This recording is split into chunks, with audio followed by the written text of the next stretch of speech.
பால் பாயாசம் கொண்டக்கடலை சுண்டல் செய்ய போகிறோம். வாங்க எப்படி செய்கிறதுன்னு பார்க்கலாம். நவராத்திரி முதல் நாளுக்கு நம்ம செய்ய போகிறது பால் பாயாசம். இந்த பால் பாயாசத்துக்கு நம்ம பச்சரிசி ஒரு 50 கிராம் எடுத்துக்கலாம். இதை வந்து 20 நிமிஷம் நல்லா ஊற வச்சுக்கலாம். இப்போ நான் 20 நிமிஷம் ஊற வச்சுட்டு இதை வந்து நம்ம பேனில் வந்து இந்த ஊற வச்ச பச்சரிசியை பேனில் போட்டுக்கலாம். ஃபஸ்ட்டு நம்ம இதுக்கு கொஞ்சமாக தண்ணி விட்டு நல்லா வேக வச்சுக்கலாம். அதுக்கப்புறம் நம்ம 3/4 லிட்டர் பால் ஆட் பண்ணிக்கலாம். இது வந்து ஒரு 5 நிமிஷம் வரைக்கும் சிம்மில் வச்சுட்டு வேக வச்சுக்கலாம். பச்சரிசி வெந்துட்டுருக்கு. இப்போ பார்த்திங்கன்னா பாலினோட அளவு வந்து 1 லிட்டர், அதாவது 50 கிராம் பச்சரிசிக்கு நம்ம 1 லிட்டர் பால் ஆட் பண்ணிட்டோம். இந்த அரிசி வந்து பால்லையே வேகணும். அதாவது உங்களுக்கு பார்க்குறதுக்கு அரிசியினோட இது வந்து கம்மியாக இருக்கிற மாதிரி இருக்கும். இது நல்லா வெந்து வரப்போ நல்லா திக்காயிடும். இது வந்து நல்லா மிக்ஸ் பண்ணிகிட்டே இருக்கலாம். அதாவது 50 கிராம் பச்சரிசி 1 லிட்டர் பால், இதுக்கு வந்து 100 கிராம் அளவுக்கு நம்ம சர்க்கரை ஆட் பண்ணாலே போதும். இதை அப்படியே சிம்மில் வச்சுட்டு கொதிக்க வச்சுக்கலாம். அதாவது அரிசி வந்து நல்லா பொலன்னு வெந்து வரணும், அது வரைக்கும் நம்ம வேக வச்சுக்கலாம். அரிசி பால் கூட நல்லா வெந்துருச்சு, பார்த்திங்கனாவே தெரியும். நல்லா வந்து மேலே வர ஆரம்பிச்சிருச்சு. இப்போ நம்ம சர்க்கரை ஆட் பண்ணிக்கலாம். இதுக்கு நம்ம 100 கிராம் சர்க்கரை எடுத்துருக்குறோம். இது நல்லா மிக்ஸ் பண்ணிக்கோங்க. இது நல்லா கரையிட்டும். கொஞ்சமாக ஏலக்காய் தூள் ஆட் பண்ணிக்கலாம். நல்லா மிக்ஸ் பண்ணிவிட்டு நம்ம நெய்யில் வந்து முந்திரி திராட்சை தாளித்து கொட்டிக்கலாம். பால் பாயாசம் ரெடி ஆகிடும். நம்ம 2 டீஸ்பூன் அளவுக்கு நெய் விட்டுக்கலாம்.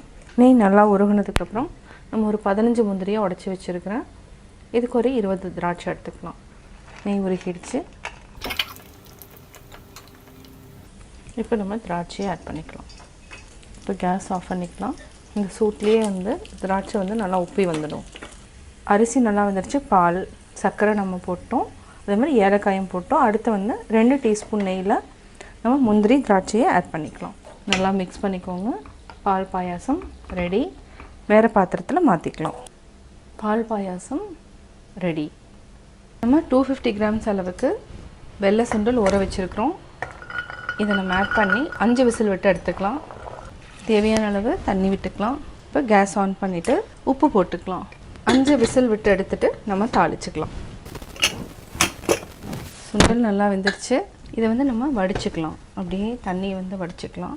ஒரு ஸ்ட்ரெயினர் வச்சுக்கலாம். நம்ம ஒரு பேனில் எண்ணெய் விட்டுக்கலாம். சுண்டல் தாளிக்கிறதுக்கு எண்ணெய் நல்லா காஞ்சதுக்கப்புறம் 1/4 டீஸ்பூன் அளவுக்கு கடுகு, கடலைப்பருப்பு, உளுத்தம்பருப்பு,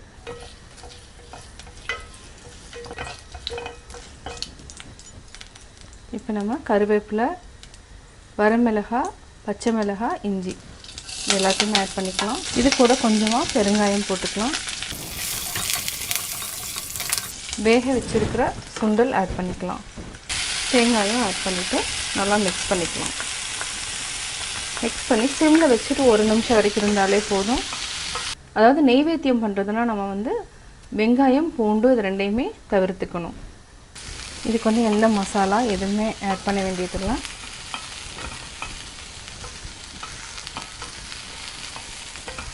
கொண்டக்கடலை சுண்டல் ரெடி. நவராத்திரி முதல் நாள் பால் பாயாசம் கொண்டக்கடலை சுண்டல் எப்படி செஞ்சுங்கிறத பார்த்தீங்க. நீங்களும் வீட்டில் ட்ரை பண்ணி பார்த்துட்டு உங்களுடைய கமெண்ட்ஸ் எனக்கு சொல்லுங்கள். லைக் பண்ணுங்கள், மறக்காமல் சப்ஸ்கிரைப் பண்ணுங்கள்.